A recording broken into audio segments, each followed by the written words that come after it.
রাধে কৃষ্ণ বন্ধুরা, কেমন আছেন আপনারা? আশা করি সবাই ভালো আছেন। আজকে আবার একটা নতুন ভিডিও নিয়ে হাজির হয়ে গেছি। ভিডিওটি শেষ অবধি দেখার অনুরোধ রইল।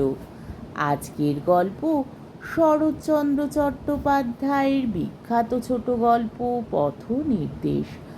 আজকে গল্পের 10ম পর্ব। সন্ধ্যার কিছু পরে দ্বারের বাহির হইতে ঘরের মধ্যে অন্ধকার দেখিয়া হেম রাগিয়া উঠিয়া ডাকিল, নন্দা, বাবুর ঘরে আলো জেলে দিসনি? গুণী ভেতর হইতে কহিল, আমি মানা করেছিলাম। নন্দা ছুটিয়া আসিলে হেম তাহাকে একটা সেজ জ্বালিয়া আনিতে বলিয়া অন্ধকার ঘরের মধ্যে ঠাকুর করিয়া গুণীর পায়ের কাছে খাটের ওপর গিয়া বসিল। নন্দা ঘরে আলো জ্বালিয়া দিয়া গেলে হেমগুণীর পায়ের উপর হাত রাখিতেই সে পা সরাইয়া লইল।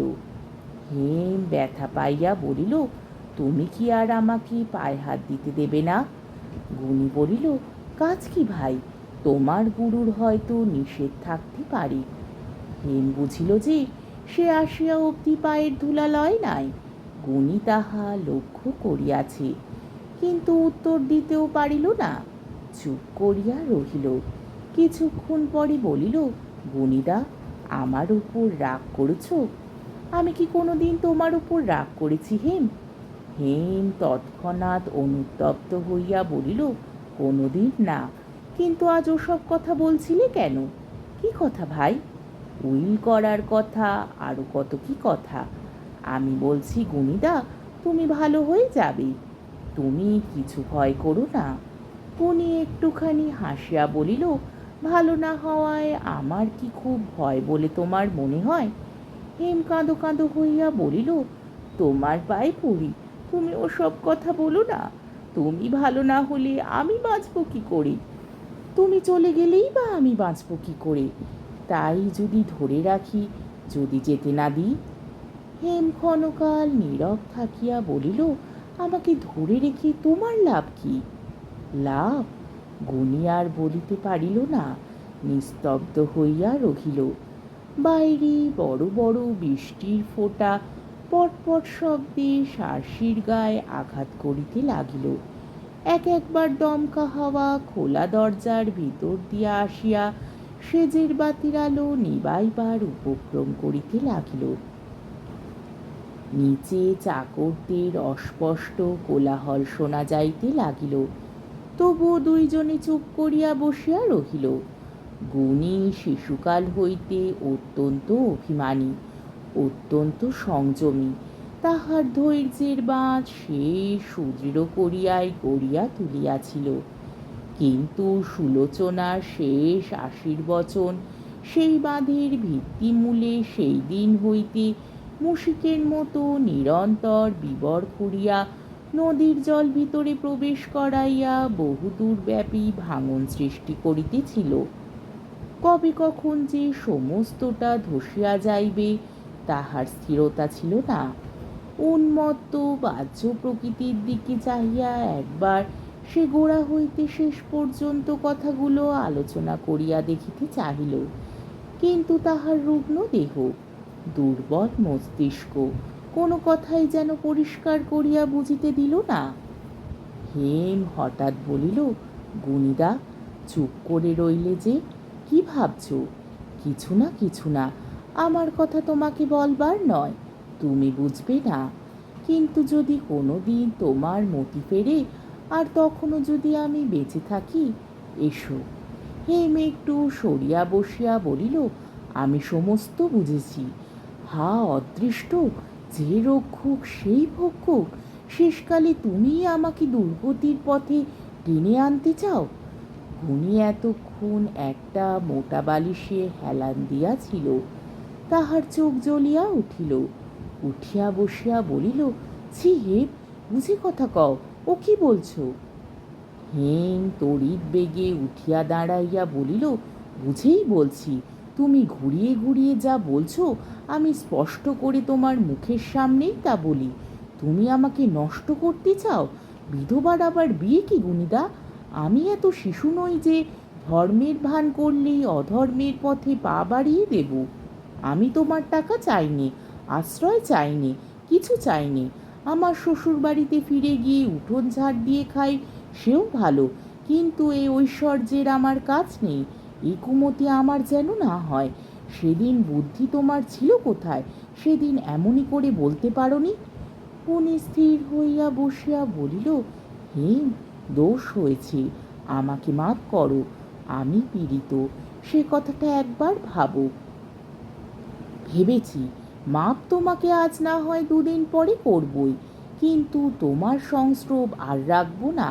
কাল আমি সেখানেই ফিরে যাব, যেখান থেকে দর্প করে চলে এসেছিলাম। যেমন করে পারি সেখানেই পড়ে থাকবো। মনে করব সেই আমার কাশী, সেই আমার বৈকুণ্ঠ। তুমিও আমাকে মাপ করো গুণিদা, আমি চললাম। হেম চলিয়া গেল। গুণী উঁচু হইয়া বসিয়া রহিল। বজ্রাহত তালবৃক্ষ যেমন করিয়া থাকে তেমনি করিয়া সমস্ত অভ্যন্তরে দগ্ধরন্ধ লইয়া কবন্ধের মতো যেভাবে খাড়া হইয়া থাকে সেইভাবে তাহার শুইয়া পড়িবার শক্তিটুকু পর্যন্ত যেন আর নাই। আবার দুর্গা পূজা ফিরিয়া আসিয়াছে। অতি প্রত্যুষে জানলা খুলিয়া দিয়া হেম পূর্ব দিকের অরুণ রক্তচ্ছটার দিকে চাহিয়া চুপ করিয়া দাঁড়াইয়া ছিল। এ পাড়ার কোথায় রোশন চৌকি সানাইয়ের বিভাস শরতের সমস্ত করুণার সহিত মিলিয়া তাহার সর্বদেহে ধীরে ধীরে সঞ্চারিত হইতেছিল। অজ্ঞাতসারে তাহার চোখ দিয়া জল গড়াইয়া পড়িল। কতদিন হইয়া গিয়াছে, সে গুণীর কোনো সংবাদ পায় নাই। সে মনে মনে ভাবিল, কে জানে গুণীদা আমার কোথায়, কেমন আছে। চলিয়া আসিবার সময় গুণী কাঁদিয়া বলিয়াছিল, হেম, আর 2 দিন থাকো, রাগ করে যেও না।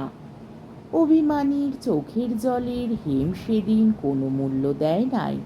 সেদিন পীড়িত রুগ্নদেহ সত্ত্বেও গুণী পথের ধার পর্যন্ত নামিয়া আসিয়া বলিয়াছিল, হেম, তোমার মন কখনোই স্বাভাবিক অবস্থায় নেই, যে কারণেই হোক বিকৃত হয়ে উঠেছে। তাই অনুরোধ করছি, ফিরে এসে আর একটা দিনও থাকো। হেম শোনে নাই, গাড়িতে উঠিয়া বসিয়াছিল। গুণী গাড়ির জানলার ধারে আসিয়া শেষ মিনতি জানাইয়া বলিয়াছিল, হেম, হয়তো এই কাজটা তোমার চিরকাল শেলের মতো বিধে থাকবে। আমার জন্য বলছি নে ভাই, তোমার নিজের জন্যেই বলছি। আজকের মতো গাড়ি থেকে নেমে এসো। তাহার উত্তরে হেম কোচম্যানকে গাড়ি হাঁকাইয়া দিতে বলিয়াছিল। হেম ফিরিয়া আসিয়া বিছানায় শুইয়া পড়িল এবং অনেকক্ষণ ধরিয়া কাঁদিয়া কাঁদিয়া মাথায় সমস্ত চুল ভিজাইয়া শেষে ঘুমাইয়া পড়িল। এত দুঃখের একটা কারণও ঘটিয়াছিল। তীর্থে যাইবার সংকল্প করিয়া সেকাল দাসীকে দিয়া বাটি সরকারের নিকট 50টি টাকা চাইয়া পাঠাইয়াছিল। সরকার ফিরিয়া দিয়া বলিয়া পাঠাইয়াছিল, ছোটবাবুর হুকুম ব্যতীত দিতে পারিবে না। হেম দেবরের সহিত কথা কহিত না। আড়ালে দাঁড়াইয়া বলিয়াছিল, আমি চেয়ে পাঠালে কি 50টা টাকা সরকার দিতে পারে না? দেবর উত্তর করিয়াছিল, না, আপনি শুধু গ্রাসাচ্ছাদনের অধিকারিণী, টাকা পেতে পারেন না। হেম বলিয়াছিল, কি পেতে পারি না পারি সে আমি জানি ঠাকুরপো। তোমার সঙ্গে টাকার জন্যে বিবাদ করতে, মামলা মকদ্দমা করতে আমার প্রবৃত্তি হয় না। কিন্তু আমাকে এত নিরুপায় তুমি মনে করো না। এনে দিতে ইচ্ছে হয় দাও, না হলে বলছি তোমাকে, টাকার যদি কোনো জোর থাকে শত্রুতা করে আমি তোমার বাড়ির এক একটা ইঁট তুলে নিয়ে গিয়ে ওই গঙ্গার জলে ভাসিয়ে দিয়ে আসবো। তাহার কিছুক্ষণ পরেই টাকা আসিয়া পৌঁছিল, কিন্তু হেম গ্রহণ করিল না। রাগ করিয়া উঠানের মাঝখানে ছড়াইয়া ফেলিয়া দিয়া ঘরে দৌড় দিয়া শুইল। সমস্ত দিন খাইল না, উঠিল না, মনে মনে কাহাকে স্মরণ করিয়া কাঁদিতে লাগিল। আজকের পর্বটি এইখানেই শেষ হলো। আমার ভিডিওটি যদি আপনাদের ভালো লেগে থাকে তাহলে আমাকে কমেন্টের মাধ্যমে আপনাদের মূল্যবান মতামত অবশ্যই জানাবেন এবং আমার ভিডিওটিকে লাইক ও শেয়ার করার ও আমার চ্যানেলটিকে সাবস্ক্রাইব করারও অনুরোধ রইল। তাহলে আজকের ভিডিওটা এই অবধি। পরের দিন আবার এই গল্পেরই একাদশ পর্ব বা শেষ পর্ব নিয়ে হাজির হয়ে যাব। ততক্ষণ পর্যন্ত আপনারা সবাই ভালো থাকবেন, সুস্থ থাকবেন, সাবধানে থাকবেন এবং আমার ভিডিওটি দেখতে থাকবেন। তাহলে আজকে আসি। রাধে কৃষ্ণ।